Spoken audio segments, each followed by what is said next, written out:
Ramón, un placer tenerte con nosotros. Buenas tardes en España.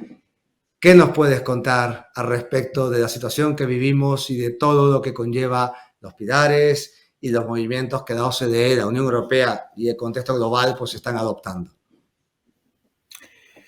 Muchas gracias, Daniel. Gracias por tu presentación y tus palabras.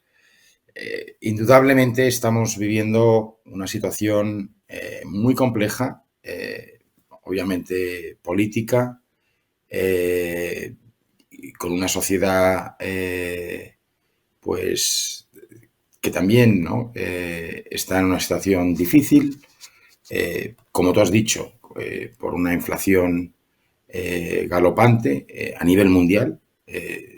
Estamos como estábamos hace 20 años, con todo lo que esto comporta, ¿no? Y no solamente en España, sino prácticamente en todos los países. Hay una gran crisis y bueno, y los gobiernos, pues quien más, quien menos, todos adoptan una serie de medidas fiscales en aras de lograr una mayor recaudación para poder pagar, poder sufragar el mayor gasto que se está incurriendo hoy en día para bueno, sufragar todos los costes que tienen las políticas sociales que implementan muchísimos países para en estos momentos de crisis, ¿no? Sobre todo para ayudar a las clases sociales más vulnerables, ¿no? Yo, como hemos hablado anteriormente, Daniel, no quería centrar esta presentación en las medidas que en los próximos días, de hecho, porque ya están en el Congreso debatiéndose, va a implementar España, porque entiendo yo que son medidas muy puntuales, algunas temporales o supuestamente temporales, y que poco tienen que ver con el mundo, bueno, con el resto del mundo, ¿no? Sino, ya que su aplicación es muy local. Sí que quería comentar a los oyentes de esta Open Class un poco lo que se está cocinando a nivel mundial y que probablemente entre en vigor en el 2024. Si bien son medidas que se adoptarán en los países donde están ubicadas las principales multinacionales, estas medidas sí que van a tener un impacto en todos los países. Es decir, hoy en día la sociedad, hay una queja y no últimamente, sino que es una queja que viene ya desde hace muchos años. Hay una percepción a nivel de la sociedad de que las multinacionales, todas, o sea, no de un país concreto, sino prácticamente todas las multinacionales, como tienen esa necesidad de retribuir al máximo a su accionista, uno de los costes principales que tienen es la tributación. Y hacen o toman medidas para minimizar esa tributación a nivel mundial, ¿no? Y hay esa percepción o realidad de que estas multinacionales generan unos beneficios muy importantes, pero que no pagan suficientes impuestos, ¿no? Lo que en el mundo anglosajón se llaman paying your fair share, ¿no? La cantidad justa en función de los beneficios que uno obtiene, ¿no? Y lo que está haciendo la OCDE, y no solo la OCDE, sino el G7, el G20 y lo que se denomina el marco inclusivo de la OCDE, que es un grupo de, bueno, son 132 países que están inmersos en negociaciones para introducir en cada uno de estos países una norma consensuada a nivel mundial para modificar la manera en que hasta ahora las empresas han estado gravadas, ¿no?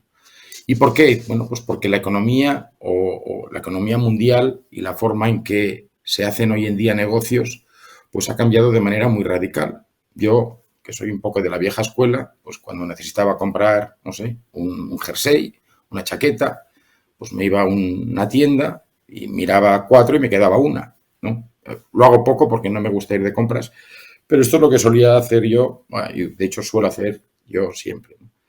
Y el otro día no me acuerdo que necesitábamos en casa, creo que eran bolsas de aspirador o algo así, y pensé, qué pereza me da ahora coger el coche, irme a una tienda, comprar. Y una de mis hijas me dijo, no, pero sí es muy fácil, tú coges el celular, el móvil, aprietas 4 botones, entras en Amazon y aprietas un botón y esta tarde o mañana o pasado mañana lo tienes en casa, ¿no? Y a lo mejor estas bolsas de aspirador no vienen del pueblo de al lado, de la ciudad de al lado, sino que a lo mejor vienen de China, ¿no? Es decir, la economía se ha digitalizado de tal manera que hoy en día hace imposible por parte de los países gravar los beneficios en el lugar donde se están generando. Yo estoy comprando bolsas de aspirador aquí en España y a lo mejor el que se está la empresa que está generando el beneficio de esa venta está en China o en Singapur o en Hong Kong o en fin. Y a lo mejor pues es una empresa que aquí en España no tiene una presencia física. Y como no tiene una presencia física, es decir, hasta ahora las empresas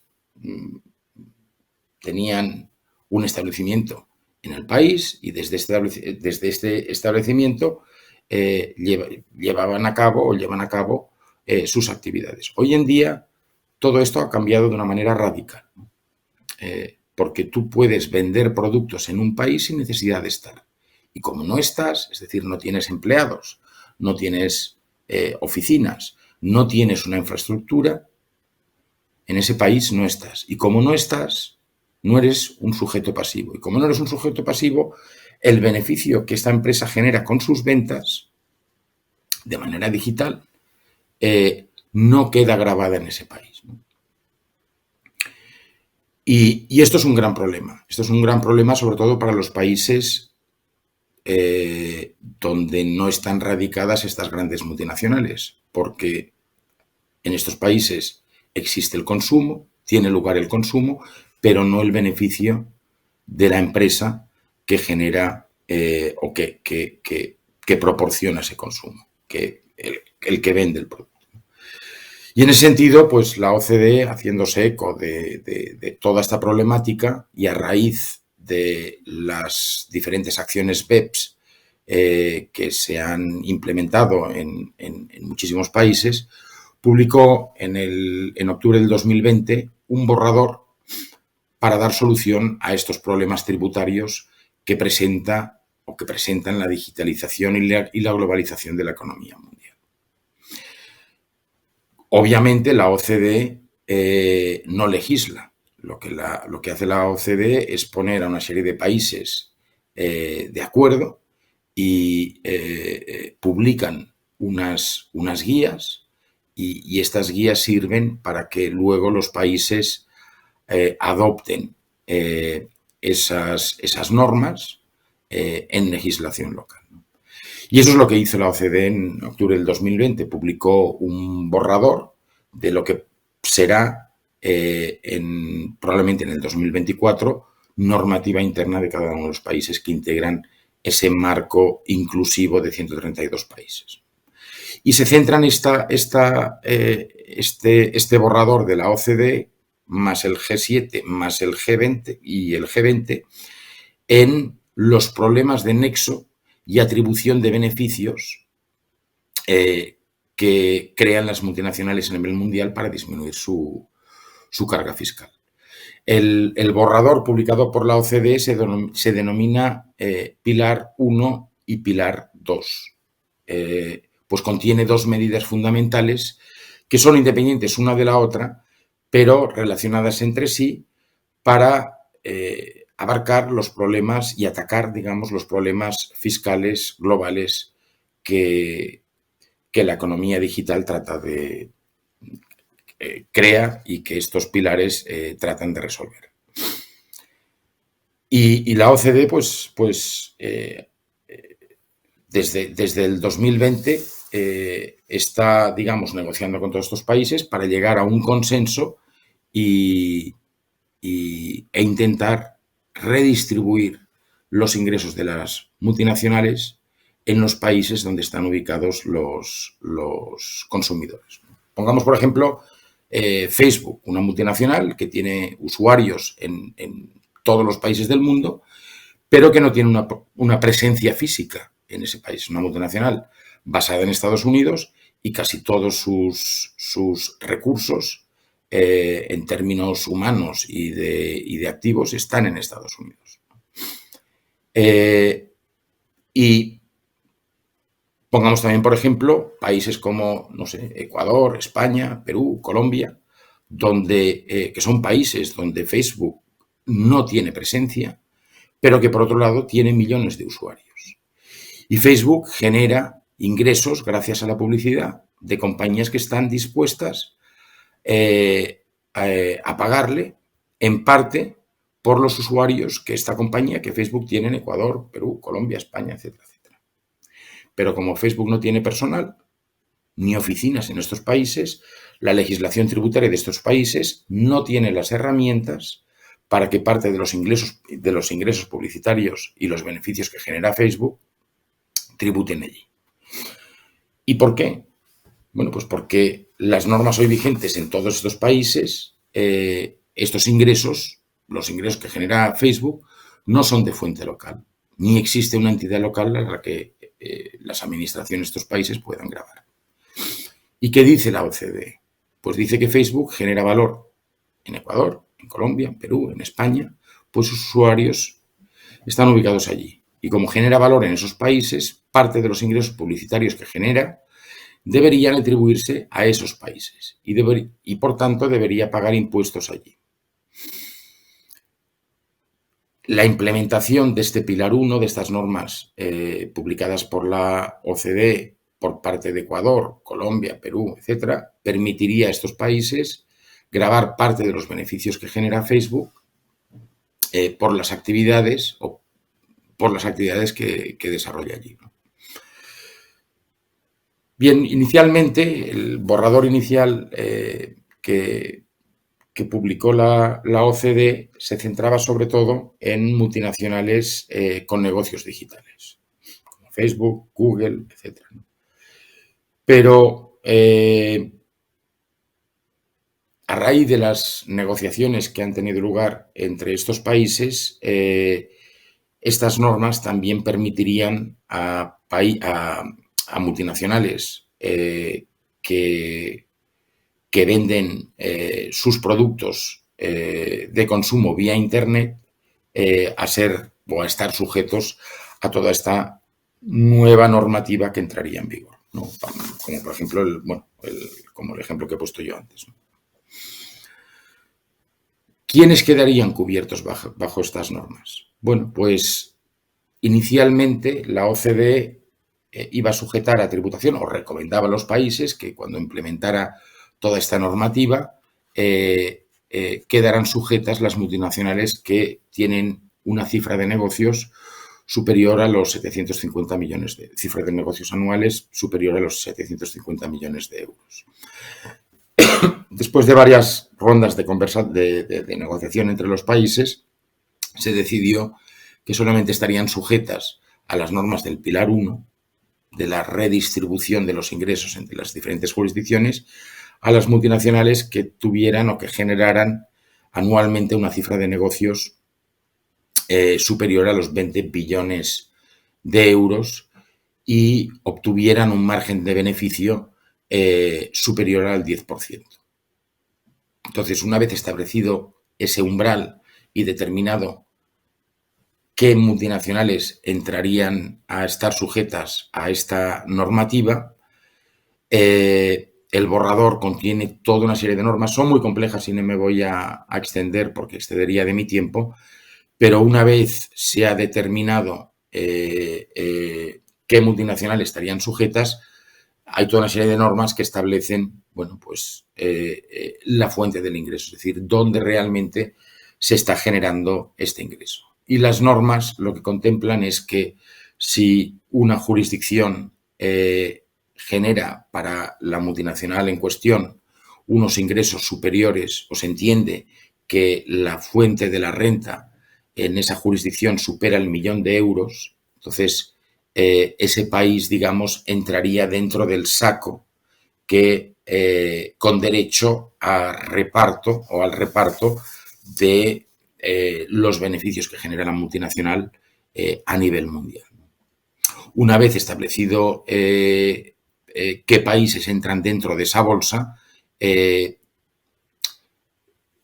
viene toda una serie de cálculos que la multinacional debe realizar para determinar qué porcentaje del beneficio que genera debe ser repartido entre los diferentes países que están metidos en ese saco, los países que superan el umbral del millón de euros, y luego contiene toda una serie de cálculos adicionales para repartir ese beneficio, que es, de hecho, el 25% del beneficio que esté por encima del 10% del beneficio real de la sociedad, beneficio contable de la sociedad.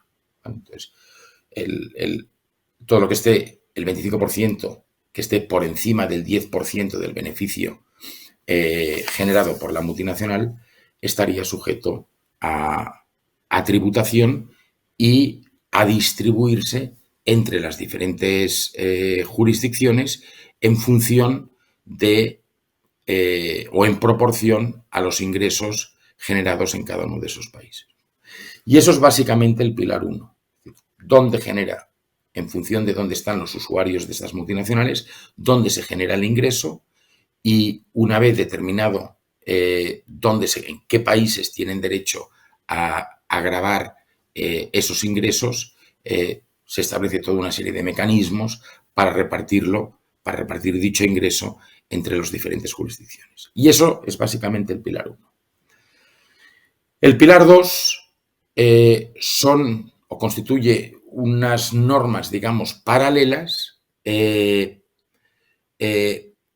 que permite a los países, o lo que hace es asegurar una tributación mínima a las diferentes jurisdicciones, ¿no?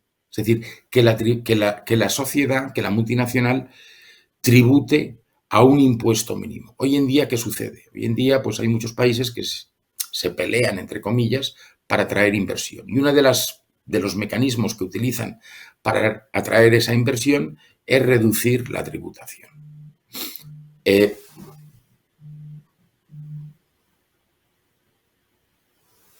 Es reducir esa tributación. Y, no sé, imaginaros, por ejemplo, una multinacional que opera en un país que ha atraído a esa multinacional porque tiene un impuesto sobre sociedades del 10%. Y como este impuesto se considera bajo, lo que hace, digamos, las normas del pilar 2 es asegurar que esta sociedad en otro país tributará sobre un impuesto mínimo. Es decir, han establecido un umbral mínimo del 15% en las que todas las multinacionales deberían estar sujetas. Entonces, si un país decide gravar sus beneficios al 10%, ese 5% diferencial pasará a estar grabado en otro país, ¿no? Generalmente el país donde está ubicada la central de esa multinacional. Y eso básicamente es el pilar 2. Me paro aquí, Daniel, A ver, son normas muy complejas y no quiero entrar en detalle. He tenido 10 o 15 minutos para explicarlas, y si hay preguntas luego más técnicas, pues me pongo a disposición del público para contestarlas. Muchas gracias, Ramón. Efectivamente, son medidas muy complejas de llevar a cabo, y sin duda alguna son medidas que afectan al comercio internacional por su carácter extramuros, ¿no? En este sentido, Jean-Paul, nos gustaría, enlazando, como ves, estas medidas de índole fiscal que están de alguna manera queriendo alterar el juego de la deslocalización de las empresas, es decir, la competencia fiscal que tenían los estados para ir atrayendo inversión hacia su territorio. eso de alguna manera está intentando alterar, ¿verdad?, las reglas un poco que hasta este momento imperaban dentro del establecimiento. Y en este sentido nos gustaría que nos contaras tu visión, no solo del panorama o digamos de las medidas fiscales en su caso, sino todo el contexto que estamos viendo hasta ahora, que hemos hablado de cómo está la situación con la inflación y con todo el panorama que nos encontramos. ¿En qué punto ves tú la situación, no solo a nivel internacional, sino también desde el punto de vista de Colombia, ¿verdad? Jean-Paul, ¿qué nos Muchas puedes gracias, muchas gracias Daniel por la intervención. Un saludo cordial para todos los asistentes que están conectados a esta Open Class. El aspecto importante que nos conmina, pues es efecto verificar cuáles son las consecuencias legales de esa incertidumbre económica y la inflación a nivel mundial. Lo primero, pues es que es comprender que la consecuencia legal no es más que el producto de un comportamiento humano social, sea particular o sea general. Pero es importante entrar a determinar para analizar esos aspectos de inflación, cuáles son los hechos generadores de inflación, si bien es cierto, pues a este año 2022 culminando y lo que será año 2023 y años siguientes. Lo primero que vamos a ver es que los hechos generadores son directamente una pandemia que llevamos de 3 años ingresando o empezando esta pandemia en el año 2023, que determinó en particular o iniciando pues ese cierre de fronteras a nivel de comercio internacional. Esto generó un cierre de la cadena de producción a nivel mundial, de su fuerza laboral, que es lo más importante. Pues recordemos que ante esos cierres inminentes, la mayoría de las industrias, tanto de bienes y servicios, empezaron a cerrar hasta que no fueran indispensables para la producción mínima sostenible de cada país. Lo que veíamos era una apertura simplemente a aspectos de salud, de seguridad y políticas para poder continuar con el desarrollo mínimo de un país o en ese caso de cada uno de los países que nos vimos inmersos en tal circunstancia de la pandemia. Esto generó un desplome del Producto Interno Bruto mundial, que para el año 2021 pues generó con un 5% de incremento de la pobreza extrema en países en vías de desarrollo. ¿Y por qué fue mayor en países de vías de desarrollo? Porque no tenían la capacidad económica de afrontar precisamente esta contingencia que se nos derivó de la pandemia. Acto seguido, un incremento en los precios del petróleo. La pandemia incidió directamente en esto y esto fue determinado por la baja demanda que se hubo del petróleo y sus derivados de hidrocarburos para el año 2020. Pues ante un inminente cierre del comercio internacional, precisamente, pues esto generó que para el año 2021 y 2022 las grandes productoras tenían que estabilizar esos déficits que tuvieron precisamente por la falta de consumo que tuvieron para el año 2020. Eso genera que propiamente para el año pues ya 2022 vimos un incremento en esos costos de producción del barril de petróleo que ponderadamente iba a incidir en todo el comercio internacional. Pues vamos a ver que la base esencial de todo producto pues sobre bienes es el petróleo, pero que incide sobre los hidrocarburos, que consecuentemente pues es la materia prima para la logística internacional, la gasolina. Ahora vemos también que incide en esta inflación del 2022, 2023, años siguientes, pues ese conflicto actual que estamos viviendo o que se está viviendo en Europa de la invasión Rusia a Ucrania.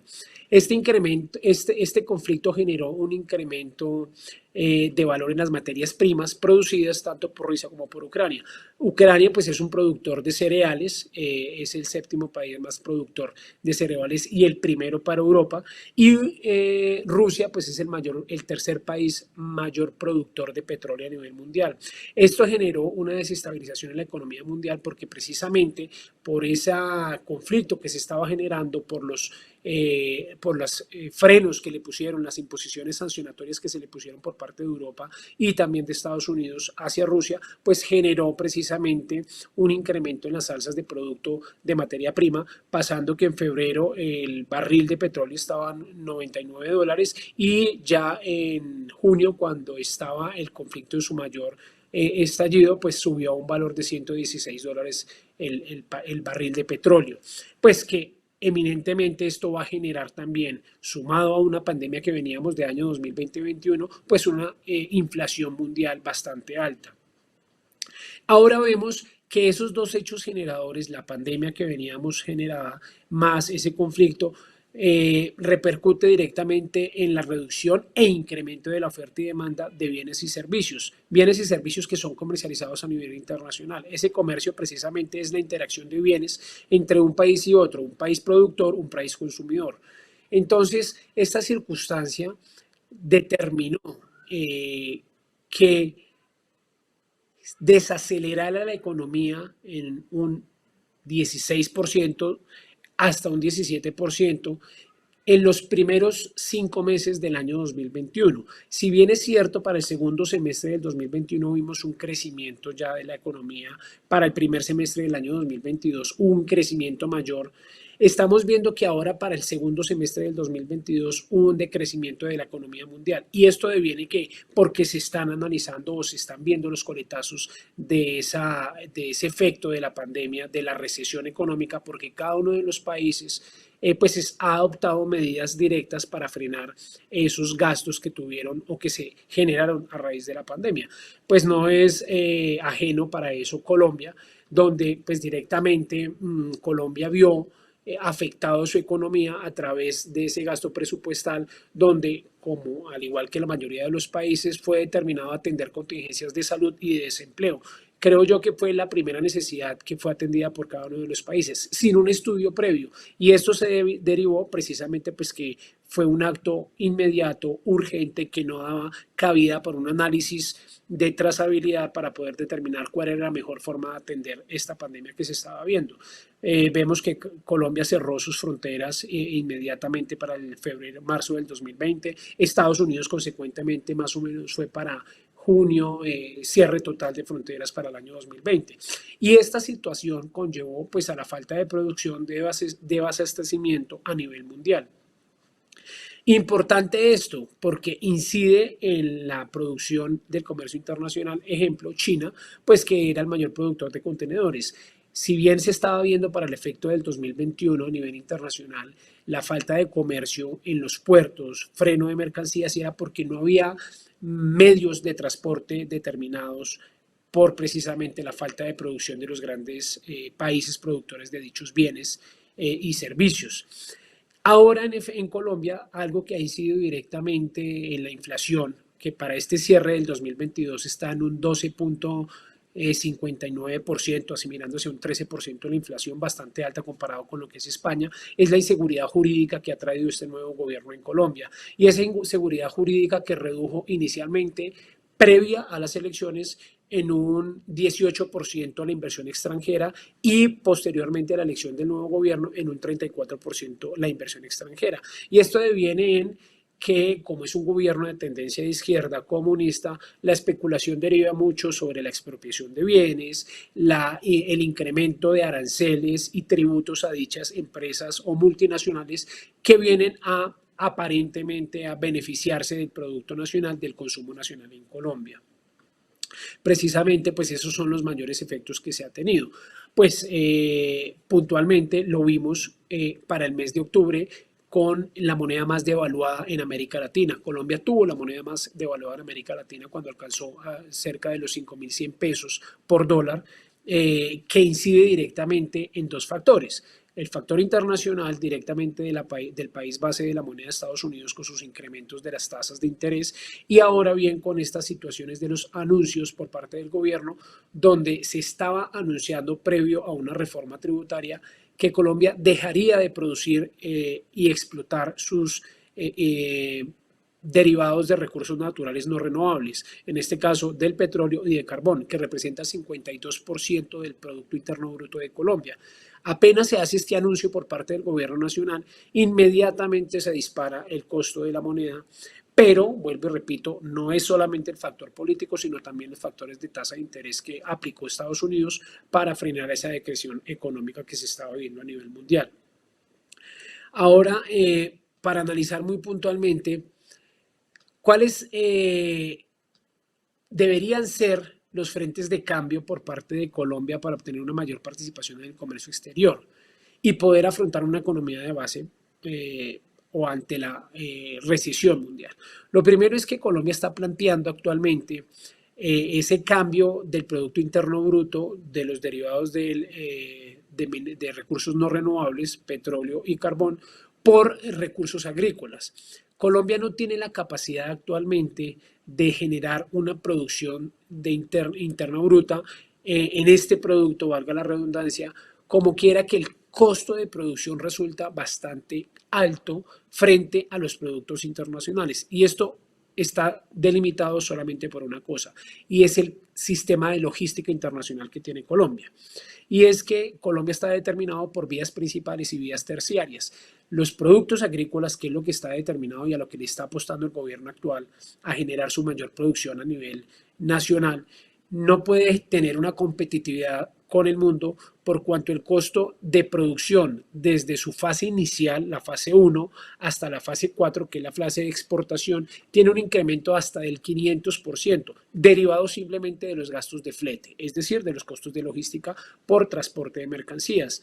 Y esto es precisamente por los altos costos de la gasolina actualmente que se están viviendo en Colombia, por el estado actual de las vías que en vez de generar un mejoramiento, una proyección futura, va en decrecimiento precisamente por el déficit fiscal que hay en Colombia. Y tercero, por el costo de los peajes que se tienen en Colombia. Aquí la mayor apuesta que se había hecho anteriormente en gobiernos previos era cambiar el sistema de logística de Colombia para poder ser competitivo en cuanto a los productos que estamos produciendo en Colombia. Y esto la única forma, como se ve en países de Europa, pues es a través de vías férreas, la cual en Colombia está proclive, está delimitada a los diferentes sindicatos de transportadores o gremios de transportadores que hay en Colombia. Gremios que actualmente apoyaron al gobierno actual y que por ende pues el gobierno actual tampoco estará comprometido a sustituir esas cadenas de logística por vías, en este caso sería por vías férreas para que tuviera un menor coste esa logística de Colombia y poder volver competitivo el producto nacional.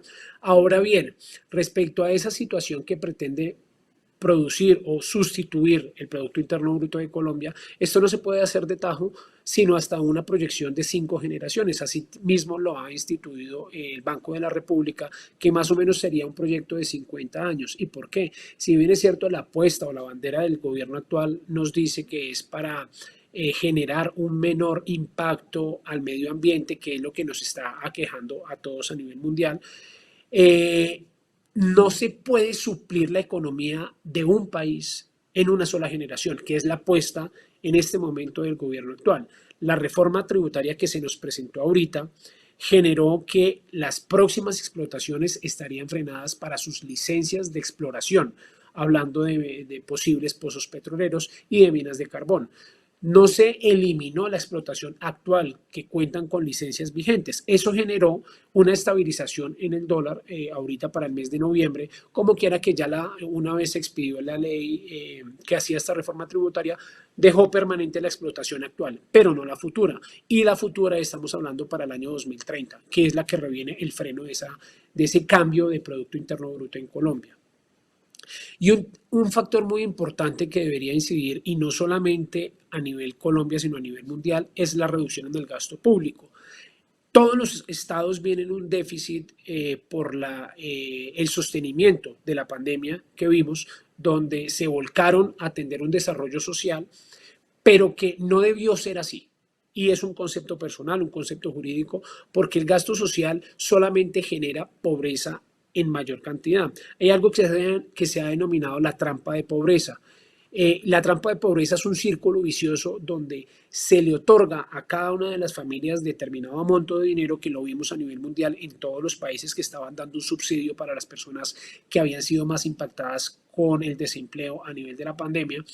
Pero esto genera que se frene la cadena de producción porque dichas personas o dichos núcleos familiares se vuelven improductivos para la nación.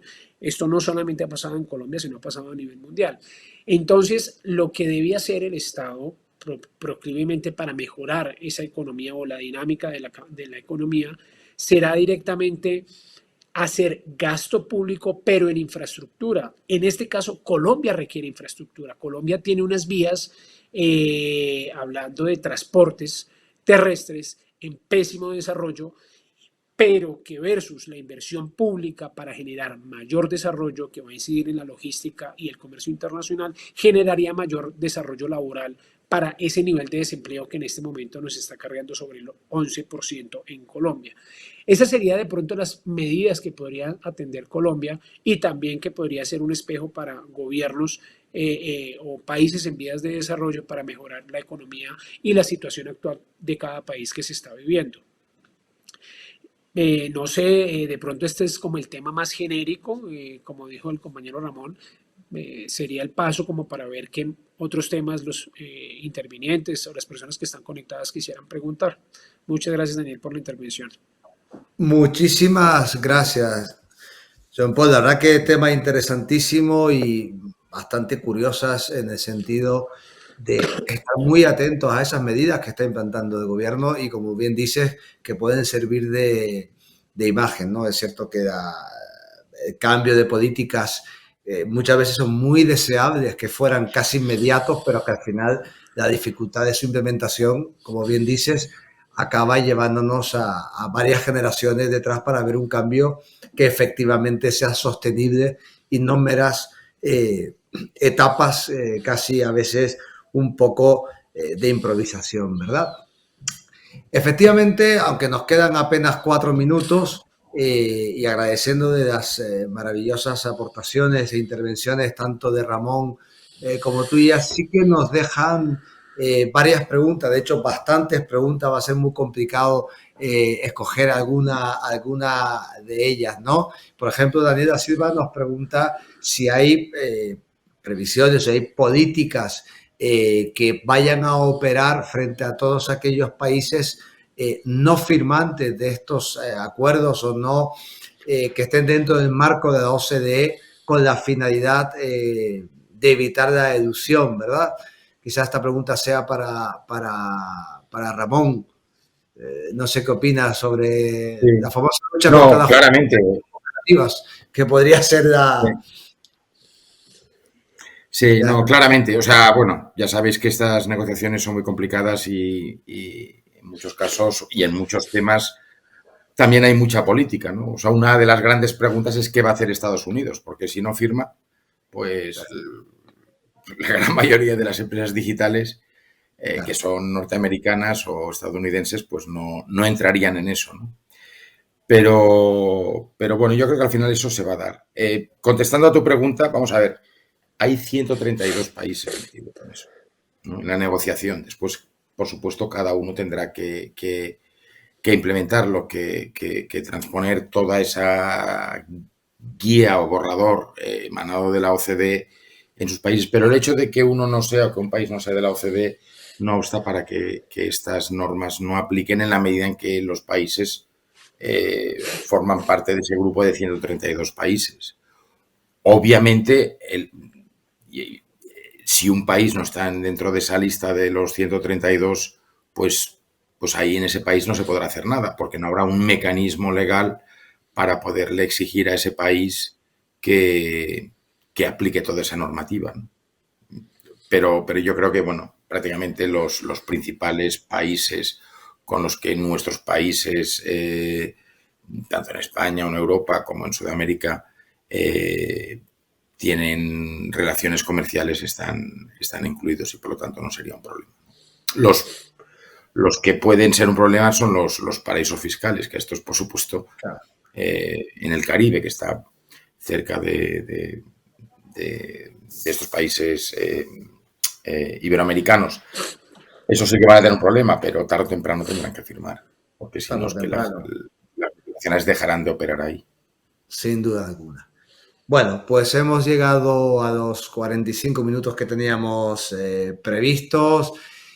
Ramón, John Paul, muchísimas gracias por asistir, por vuestras ponencias y en este sentido, muchísimas gracias a todos aquellos que han asistido en directo, que nos han acompañado en esta primera sesión del nuevo ciclo de conferencias, como decíamos, de la Facultad de Derecho de UNIR. primera de muchas, con muchísimos temas muy interesantes y que iremos abordando en las diferentes sesiones. Sin otro particular, pues nos despedimos, les encomiamos a que nos acompañen en las próximas sesiones y que sigan con tanto interés como han seguido de presente nuestra apuesta por la formación continua y la divulgación con los primeros espadas que siempre nos acompañan en UNIR y que podamos volver a compartir estos momentos justos.